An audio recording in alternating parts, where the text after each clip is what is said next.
Hello every one. Yes, അപ്പോൾ നിങ്ങളെല്ലാവരും നല്ല അടിപൊളിയായിട്ടിരിക്കുന്നല്ലോ അല്ലേ? നമ്മളെല്ലാവരും തന്നെ ആംബീഷ്യസ് ആണല്ലേ?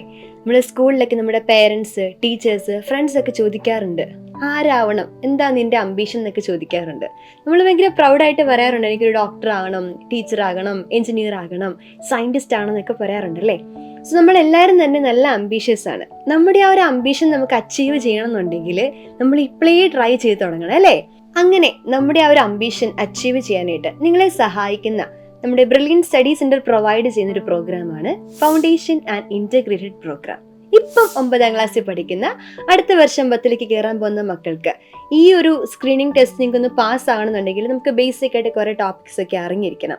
ഓൾറെഡി നമ്മുടെ ബ്രോഷർ നമ്മൾ വെബ്സൈറ്റിൽ കൊടുത്തിട്ടുണ്ട്. അതിൽ നമ്മൾ കൂടുതൽ ഫോക്കസ് ആയിട്ട് ഏതൊക്കെ ടോപ്പിക്സ് ആണ് പഠിക്കേണ്ടതെന്നാണ് മിസ് ഇവിടെ പറയാൻ പോകുന്നത്. സോ നമ്മൾ ആദ്യം തന്നെ നമുക്ക് കെമിസ്ട്രിയിൽ നമുക്ക് മെയിൻ ആയിട്ട് ഫോക്കസ് ചെയ്യുന്ന ടോപ്പിക്സ് ഏതൊക്കെയാന്ന് നോക്കാം. First one combustion and flame ആണ്. സോ ആ ചാപ്റ്റർ ശരിക്കും ഒരു ചെറിയൊരു ചാപ്റ്ററാണ്. അതിൽ നമുക്ക് കുറച്ച് കാര്യങ്ങളെ പഠിക്കാനുള്ളൂ. കമ്പഷൻ, എന്താണ് combustion, different types of combustion, then നമുക്കറിയാം ഫയർ എക്സ്റ്റിങ്വിഷേഴ്സ്, അതിൻ്റെ പ്രിൻസിപ്പൾ എങ്ങനെയാണ്, അതെങ്ങനെയാണ് വർക്ക് ചെയ്യുക. Then different parts of flame, നമുക്കറിയാം അല്ലേ, പല പാർട്സ് ആയിട്ട് നമ്മൾ തിരിച്ചിട്ടുണ്ട്. ആ ഒരു ഓരോരോ പാർട്സിൻ്റെ പ്രത്യേകതകൾ എന്തൊക്കെയാണ്. Then fuel efficiency, then harmful effects of burning fuels. ഇത്രയൊക്കെ കാര്യങ്ങളാണ് നമുക്ക് ആ ഒരു ചാപ്റ്ററിനകത്ത് മെയിനായിട്ട് ഡീൽ ചെയ്യാനുള്ളത്. Then next one call and petroleum ആണ്.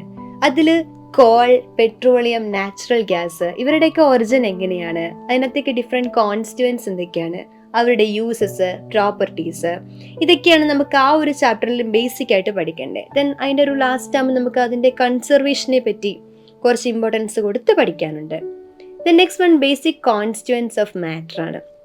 അതിനകത്ത് നമ്മൾ കുറേ ബേസിക് ആയിട്ട് കുറേ കാര്യങ്ങൾ പഠിക്കുന്നുണ്ട്. നമ്മുടെ എലമെൻറ്റ്സ് ആൻഡ് കോമ്പൗണ്ട്സ്, അവരുടെ ഡിഫറൻസ് എന്താണ്, എലമെൻറ്റ്സിൻ്റെയും കോമ്പൗണ്ട്സിൻ്റെയും ഡിഫറൻസ് എന്തൊക്കെയാണ്. ദെൻ ഓരോ എലമെൻറ്റ്സിൻ്റെയും നെയിംസിൻ്റെ ഒറിജിൻ എങ്ങനെയാണ്. നമുക്കറിയാം ചിലരുടെ സയൻറ്റിസ്റ്റുകളുടെ പേര് വെച്ചിട്ടാണ്, ചിലത് കൺട്രീസിൻ്റെ പേര് വെച്ചിട്ടാണ്. അപ്പം അതിൻ്റെയൊക്കെ ഒറിജിൻ എങ്ങനെയാണ്. ദെൻ അവരെ നമ്മൾ സിംബലൈസ് ചെയ്യാറുണ്ട്, പല സിംബൽസ് യൂസ് ചെയ്തിട്ട്. എങ്ങനെയൊക്കെയാണ് ആ സിംബൽസിനെ നമ്മൾ ചൂസ് ചെയ്തത്. ദെൻ ഈ സിംബൽസിനെ നമ്മൾ അറേഞ്ച് ചെയ്ത് പീരിയോഡിക് ടേബിൾ ആക്കി വെക്കുന്നുണ്ട് അല്ലേ? സോ ആ ഒരു പീരിയോഡിക് ടേബിൾ എലമെൻറ്റ്സിനെ നമ്മൾ എങ്ങനെയാണ് അറേഞ്ച് ചെയ്തിരിക്കുക, എന്തിൻ്റെ ബേസിസിലാണ് അറേഞ്ച് ചെയ്തിരിക്കുക, ഇതൊക്കെ നമ്മൾ ആ ഒരു ചാപ്റ്ററിന് ബേസിക് ആയിട്ട് പഠിക്കേണ്ടതാണ്. ദെൻ ആറ്റംസ് ആൻഡ് മോളിക്യൂൾസ്, അവരുടെ ഡിഫറൻസ് എന്തൊക്കെയാണ്. ദെൻ നമ്മൾ അതിനകത്ത് കാണുന്നതാണ് ആ ഒരു കെമിക്കൽ റിയാക്ഷൻസ്, ഇത് റിയാക്റ്റൻസും പ്രോഡക്ട്സും കൂടെ ചേരുന്നതാണ് ഒരു കെമിക്കൽ റിയാക്ഷനെ നമ്മൾ എങ്ങനെയാണ് ബാലൻസ് ചെയ്യുക, അങ്ങനെയുള്ള കാര്യങ്ങളൊക്കെ. ദെൻ പ്രോപ്പർട്ടീസ് ഓഫ് മാറ്റർ ആണ്. അപ്പം എന്താണ് ഒരു മാറ്റർ എന്ന് പറഞ്ഞാൽ എന്താണ്.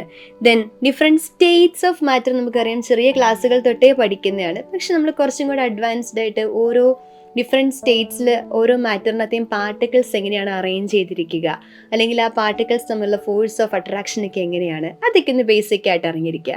ദെൻ കൺവേർഷൻ ഓഫ് മാറ്റർ നമ്മൾ കാണുന്നുണ്ട്. നമ്മൾ ടെമ്പറേച്ചർ പ്രൊവൈഡ് ചെയ്യുന്നു, കൂൾ ചെയ്യുന്നു, ഇങ്ങനെ നമ്മൾ ആ ഒരു സിറ്റുവേഷൻസ് മാറ്റുമ്പോൾ അതനുസരിച്ച് മാറ്ററിൻ്റെ കൺവേർഷൻ എങ്ങനെയാണ് സംഭവിക്കുക. ഈ കാര്യങ്ങളൊക്കെയാണ് നമ്മൾ ആ പ്രോപ്പർട്ടീസ് ഓഫ് മാറ്ററിനകത്ത് ഡീൽ ചെയ്യുക.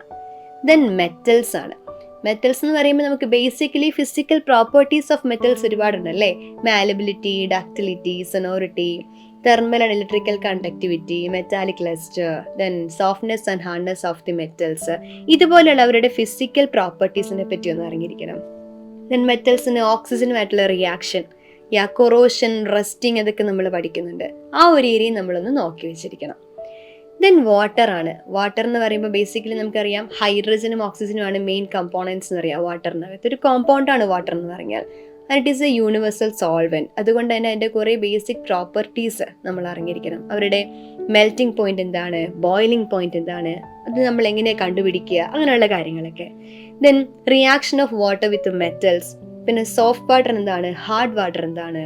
അപ്പം നമുക്ക് ഇത്രയും വളരെ പ്രഷ്യസ് ആയിട്ടുള്ള എന്താണ് വാട്ടർ എന്ന് പറഞ്ഞാൽ. ഇപ്പം പൊല്യൂഷൻ ഒരുപാട് കൂടുന്നുണ്ട്, അതിൻ്റെ റീസൺസ് എന്തൊക്കെയാണ്, നമുക്ക് എങ്ങനെ അതിനെ പ്രിവെൻറ്റ് ചെയ്യാം, ഇതേപോലെയുള്ള കാര്യങ്ങളൊക്കെയാണ് നമ്മൾ വാട്ടറിൽ നിന്ന് നോക്കി വെക്കേണ്ടത്. ദെൻ സൊല്യൂഷൻ എന്ന് പറയുന്ന ചാപ്റ്റർ നമുക്കറിയാം സൊല്യൂട്ട് പ്ലസ് സോൾവെൻ്റ് ആണ് സൊല്യൂഷൻ എന്ന് പറഞ്ഞു കഴിഞ്ഞാൽ. അപ്പോൾ ഈ സൊല്യൂട്ടിൻ്റെ കോൺസെൻട്രേഷനെ ബേസ് ചെയ്തിട്ട് നമുക്ക് dilute solution, concentrated solution, unsaturated solution, saturated solution, super saturated solution, നമ്മളിങ്ങനെ പലതായിട്ട് ക്ലാസിഫൈ ചെയ്തിട്ടുണ്ട്. അവരുടെ ഡിഫറൻസുകൾ എന്താണെന്നുള്ള കാര്യം. ദെൻ ഈ സൊല്യൂഷൻ്റെ ഡിപ്പെൻഡ് ചെയ്യുന്ന കുറച്ച് ഫാക്ടേഴ്സ് ഒക്കെ ഉണ്ട്, അതൊക്കെ ഒന്ന് നോക്കി വെക്കുക. ദെൻ അതിനകത്ത് തന്നെ നമ്മൾ മിക്സ്ചേഴ്സിൻ്റെ ഒരു ക്ലാസിഫിക്കേഷൻ കാണുന്നുണ്ട്, ഹോമോജനസ് മിക്സ്ചർ, ഹെട്രോജനസ് മിക്സ്ചർ. അതുപോലെ തന്നെ true solutions, colloids and suspension. അപ്പോൾ ഇതിൻ്റെയൊക്കെ ഡിഫറെൻറ്റ് എക്സാമ്പിൾസ് എന്താണ്, നമ്മുടെ ഡെയിലി ലൈഫിൽ ഇതിൻ്റെ കുറേ എക്സാമ്പിൾസ് നമ്മൾ കാണുന്നുണ്ട്. സോ അതെല്ലാം നോക്കി വെക്കുക കേട്ടോ. ദെൻ സ്ട്രക്ചർ ഓഫ് ആറ്റം ആണ്. ബേസിക് ആറ്റമാണ് എല്ലാത്തിൻ്റെയും ബേസിക്. ആറ്റം അല്ലെങ്കിൽ മോളിക്യൂളാണ് നമ്മൾ പഠിക്കുന്നുണ്ട്. ഒരു ആറ്റത്തിൻ്റെ ഉള്ളിൽ നമുക്കറിയാം സബ് ആറ്റമിക് പാർട്ടിക്കിൾസ് ഉണ്ട്, പ്രോട്ടോൺസ്, ഇലക്ട്രോൺസ്, ന്യൂട്രോൺസ് എന്നൊക്കെ പറഞ്ഞ്. അപ്പോൾ ഇവരുടെ ഡിസ്കവറി, ഏതൊക്കെ സയൻറ്റിസ്റ്റുകളാണ്, ഏതൊക്കെ എക്സ്പെരിമെൻ്റ് വഴിയാണ് ഇത് കണ്ടുപിടിച്ചത്, സോ ഇവരുടെ പ്രത്യേകതകൾ എന്തൊക്കെയാണ്. അപ്പോൾ discovery of electrons, protons and neutrons അത് നന്നായിട്ട് അറിഞ്ഞിരിക്കണം. അതുപോലെ തന്നെ പിന്നീട് നമ്മൾ ആ ഡിസ്കവറിക്ക് ശേഷം ആറ്റം മോഡൽ ഓരോ സയൻറ്റിസ്റ്റുകൾ പ്രപ്പോസ് ചെയ്തു. സർ ജെ തോമസിന്റെ ആറ്റം മോഡൽ, ദെൻ റൂദർഫോർഡിന്റെ പ്ലാനറ്ററി മോഡൽ, നീൽസ് ബോറിന്റെ മോഡൽ. ആ മോഡൽ ആ ഒരു ഓർഡറിൽ തന്നെ നമ്മൾ പഠിച്ചു പോവുക. നീൽസ് ബോറിന്റെ മോഡലിന് ശേഷമാണ് നമ്മൾ ഇലക്ട്രോണിക് കോൺഫിഗറേഷൻ കാണുന്നത്. അപ്പോൾ ആറ്റമിക് നമ്പർ തന്നു കഴിഞ്ഞാൽ നമുക്ക് എങ്ങനെയാണ് ഇലക്ട്രോൺസിൽ ഓരോ മീൻസ് ഓർബിറ്റിൽ ഓരോ ഇലക്ട്രോൺസ് എങ്ങനെയാണ് അറേഞ്ച് ചെയ്തിരിക്കുക, അത് കൂട്ടി കാര്യങ്ങളൊക്കെ. ഇത് ഡയഗ്രമാറ്റിക് റെപ്രസെൻറ്റേഷനും ഉണ്ട്. അപ്പോൾ അത് രണ്ടും ബേസിക് ആയിട്ട് നമ്മൾ ആ ഒരു ചാപ്റ്ററിൽ നിന്ന് അറിഞ്ഞിരിക്കണം. ദെൻ നമ്മൾ കാണുന്നത് ഐസോടോപ്സ് ഉണ്ട്, ഐസോബാസ് ആൻഡ് ഐസോട്ടോൺ. ഇവരുടെ ഡിഫറൻസ് എന്താണ്, ആറ്റമിക് നമ്പർ, മാസ് നമ്പറിൻ്റെ ഡിഫറൻസ് വരുമ്പോഴാണ് ഐസോടോപ്പ്, ഐസോബാർ, ഐസോട്ടോൺ നമ്മൾ പഠിക്കുന്നത്. ഇവരുടെ ഡിഫറൻസ് എന്താണ്, അവരുടെ ആപ്ലിക്കേഷൻസ് എന്തൊക്കെയാണ്, അതൊക്കെ ഒന്ന് നോക്കി വെക്കുക. Then finally atoms and molecules. ഈ ഒരു ചാപ്റ്ററിനകത്ത് നമ്മൾ different laws of chemical combinations കാണുന്നുണ്ട്. Law of conservation of mass, definite proportion, പിന്നെ ബേസിക് ആയിട്ട് നമ്മുടെ ഡാൽട്ടൻ്റെ ആറ്റമിക് തിയറി, ഇതൊക്കെ നമ്മൾ ആ ഒരു ചാപ്റ്ററിനകത്ത് പഠിക്കുന്നത്. അതെല്ലാം തന്നെ നല്ല ഇമ്പോർട്ടൻ്റ് ആണ്. അതുപോലെ തന്നെ ആറ്റംസ് ആൻഡ് മോളിക്യൂൾസ് എന്ന് പറയുമ്പോൾ നമുക്ക് monoatomic, diatomic, polyatomic നമ്മൾ ക്ലാസിഫൈ ചെയ്തിട്ടുണ്ട്. ദെൻ എന്താണ് ആറ്റമിസിറ്റി, എങ്ങനെയാണ് ഒരു അയോൺ ഫോം ചെയ്യുക, അല്ലേ? ആനയോൺ, കാറ്റയോൺ ഒക്കെ നമുക്കറിയാം. അതെങ്ങനെയാണ് അയോൺസ് ഉണ്ടാവുക, അയോൺസ് എങ്ങനെയാണ് കമ്പൈൻ ചെയ്യുക. അതുപോലെ തന്നെ കെമിക്കൽ ഫോർമുല എങ്ങനെയാണ് നമ്മൾ എഴുതുക. ഒരു കോമ്പൗണ്ടിൻ്റെ പേര് തന്നു കഴിഞ്ഞാൽ അതിൻ്റെ കെമിക്കൽ ഫോർമുല നമുക്കറിയാം. അതിന് വാലൻസി ഒക്കെ എന്താണെന്ന് അറിഞ്ഞിരിക്കണം, അല്ലേ? അപ്പോൾ വാലൻസി പഠിക്കണം. ആ വാലൻസി വെച്ചിട്ട് നമ്മൾ എങ്ങനെയാണ് ഒരു കോമ്പൗണ്ടിൻ്റെ കെമിക്കൽ ഫോർമുല എഴുതുക. ദെൻ മോളിക്കുലർ മാസ്, ഒരു കോമ്പൗണ്ട് തന്നാൽ അവരുടെ മോളിക്കുലർ മാസ് നമ്മൾ എങ്ങനെയാണ് കണ്ടുപിടിക്കുക. ഇതൊക്കെയാണ് നമുക്ക് ഈ ഒരു ക്ലാസ് 9 പഠിക്കുന്ന 10th കയറാൻ വേണ്ടി പോകുന്ന സ്ക്രീനിങ് ടെസ്റ്റ് എഴുതേണ്ട കുട്ടികൾ അറിഞ്ഞിരിക്കേണ്ട ബേസിക് ആയിട്ടുള്ള ടോപ്പിക്സ്. അപ്പം നമുക്കറിയാം കെമിസ്ട്രിയാണ്. കെമിസ്ട്രിക്കകത്ത് നമുക്ക് തിയറിറ്റിക്കലായിട്ട് മാത്രമല്ല, കുറേ ഇക്വേഷൻസ് ഉണ്ട്, ഫോർമുലാസ് ഉണ്ട്, റിയാക്ഷൻസ് ഉണ്ട്. നമ്മളത് എഴുതി തന്നെ പഠിക്കണം. അതുപോലെ പീരിയോഡിക് ടേബിളൊക്കെ ആണെന്നുണ്ടെങ്കിൽ നമുക്ക് കുറേ അബ്രീവേഷൻസ് യൂസ് ചെയ്യാം, കുറേ കോഡുകളൊക്കെ യൂസ് ചെയ്ത് നമുക്കത് അടിപൊളിയായിട്ട് പഠിക്കാൻ പറ്റും. അപ്പോൾ നമ്മൾക്ക് October 5 നമ്മുടെ സ്ക്രീനിങ് ടെസ്റ്റ്. നിങ്ങൾക്ക് നല്ലോണം സമയമുണ്ട്. ഇപ്പോൾ തൊട്ട് നമ്മൾ പതിയെ പഠിച്ചു തുടങ്ങിക്കഴിഞ്ഞാൽ അടിപൊളിയായിട്ട് ഈ എക്സാം നിങ്ങൾക്ക് ക്രാക്ക് ചെയ്യാൻ പറ്റും.